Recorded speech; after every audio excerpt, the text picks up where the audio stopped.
If Kirby Air Riders is truly emblematic of anything, it would have to be its status as arguably the most aggressively pro-gamer AAA title released in a long time.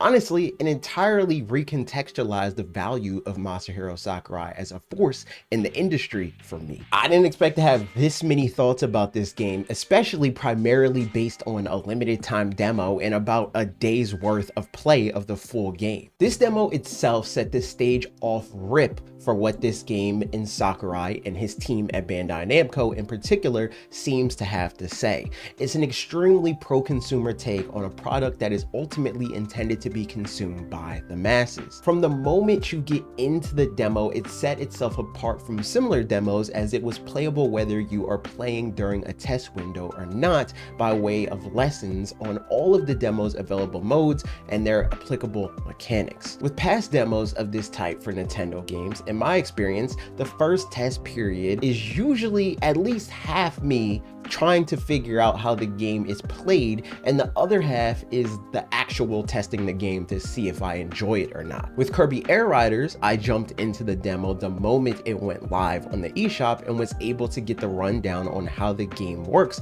and the suite of lessons it has available to play through hours before the test actually even started. The game itself is definitely on the easy to learn, difficult to master spectrum, and the tutorial benefits from the relatively low skill floor in the sense that each individual lesson can be easily understood and completed in a few minutes time. I'd say the game has a reasonable amount of depth if you look for it, but it's absolutely a death by 1000 cut situation. The tutorial explains the controls, mechanics, and what you need to know when playing, and while I think the tutorial does at best it could reasonably be expected to do in preparing the player for what's ahead, this is the kind of game that can only fully sink in with experience. And I mentioned that to say, once it did start, my time during the actual test periods was able to be spent gaining an understanding and getting good at the more intricate aspects of the game. For me in particular, I spent the lion's share of my time in the city trial mode, which, if I had to name a negative to how Nintendo did the global test, they dropped the ball on truly selling the value of city trials by not allowing the progress to carry over to the main game,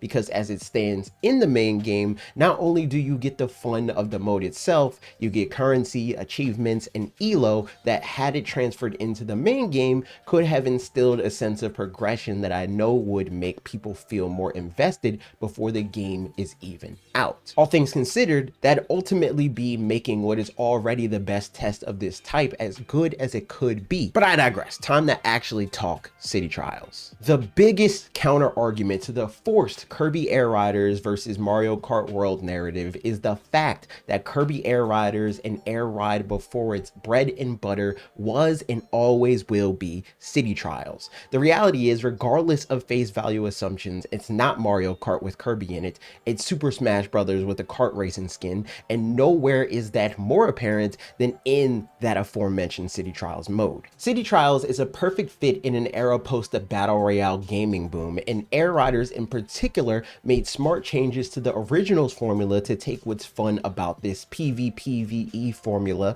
while also incorporating the final four options in the stadium to allow players to better tailor the final challenge to their skill set as is possible, which is a dynamic I think is smart to steer into in competitive games made by Nintendo. It gives people an on-ramp to competition by making it comfortable to get into, but allows plenty of room to grow and eventually game the systems to push further and get a lot more out of the game in the long run. And that's the strongest aspect of this game and the highest praise I could give. Looking for casual bite-sized fun with some of that just one more game in it, City Trials has you covered. Looking for a mode that will offer room for growth as a more competitively minded player, City Trials is the mode for you as well. Regardless of where you are on that spectrum, you are further incentivized to spend time in the mode by a lot of unlockables like collectibles, customization for your favorite machines, and unfortunately, in my opinion, characters, which I would prefer to be available out of the box but that's a different topic for a different video. All of that is to say, the difference maker between how Air Riders presents itself and how Mario Kart presents itself is Air Riders is more interested in being something that gamers can lean on for consistent bite-sized fun things to chip away at with a smaller amount of casual appeal for social gatherings, whereas Mario Kart World is more interested in being a mainstay for large gatherings of casuals with hints of that more insular gamer playstyle. They are, for all intents and purposes, inverse versions of one another that absolutely have surface level similarities, but when you actually analyze what's under the hood, you see the games excel at different things. I don't know anyone that plays Air Riders to race other than Bob Wolf apparently, and conversely, I don't know anyone that plays Mario Kart for battle mode since the days of Block Fort.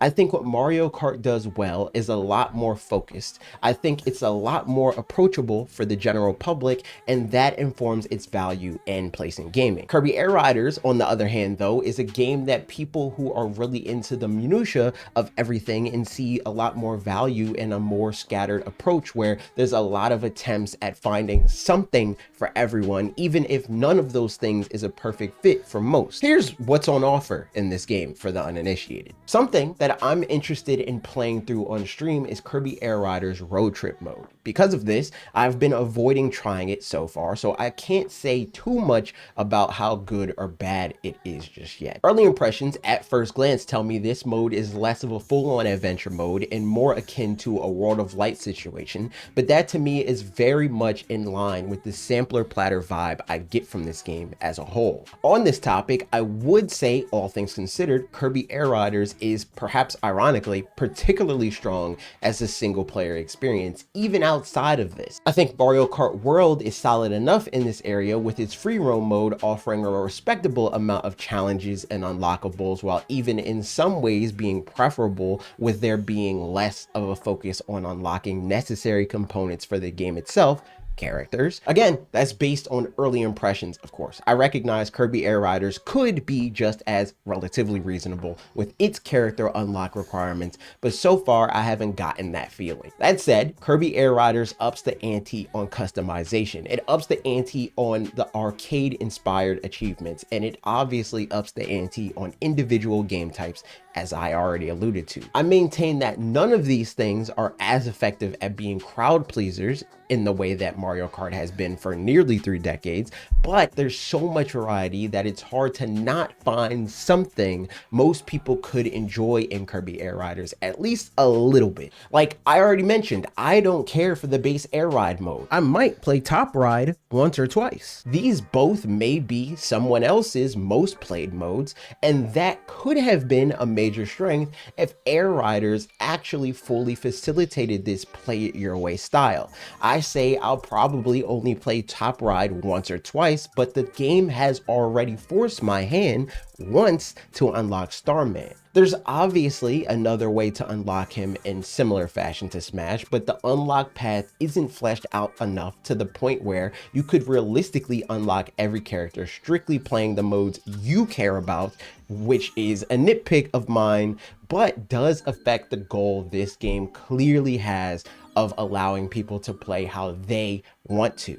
And that's because this concept is inherently flawed, and that's because people don't know what they want, and no one can realistically know what they will and won't enjoy if they never tried it. So I understand the urge that even a game like this has to funnel you into engaging with everything it has to offer, but I do wish people were less disingenuous when they accept this treatment from some games, but crucify other games for attempting the same thing. I don't really have a better place to put this in the script, but I did also want to make mention of all of the awesome accessibility options and the ways that the game lets you tailor the experience to your level of play, whether it be because of some sort of disability or your experience with games, or just, I don't know, maybe you get anxious with things moving too fast, with too many things going on the screen, because this game is very hectic in that kind of way. This game does a really good job at that. It needs to be said, this game is good. The game does a lot of interesting things that deconstruct and reconfigure the concept of a kart racer to the point of it being something different entirely. But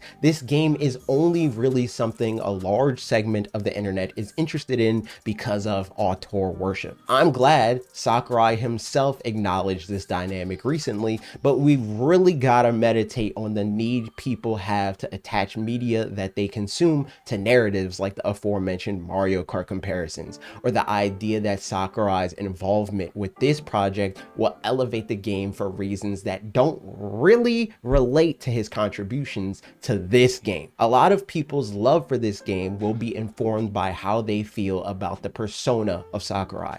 It will be about what they think is a principled act of resistance to not do things like include DLC or to include and improve small modes despite the fact that they were niche in the original game. I think people need to realize that this too is marketing, and that liking this game shouldn't have anything to do with your disdain for other games or even practices in the industry, because it does this game, its creators, and the industry a great disservice. Let's just allow games to be about the games they are without trying to make them some sort of statement, especially when the statement you're trying to force doesn't make any sense with the reality of the product. Trust, if Kirby Air Riders was a true threat to Mario Kart World, it wouldn't exist. All of this said, the direction of Masahiro Sakurai and the much needed support from his team out of Bandai Namco is something I will always be happy to see represented in the games industry.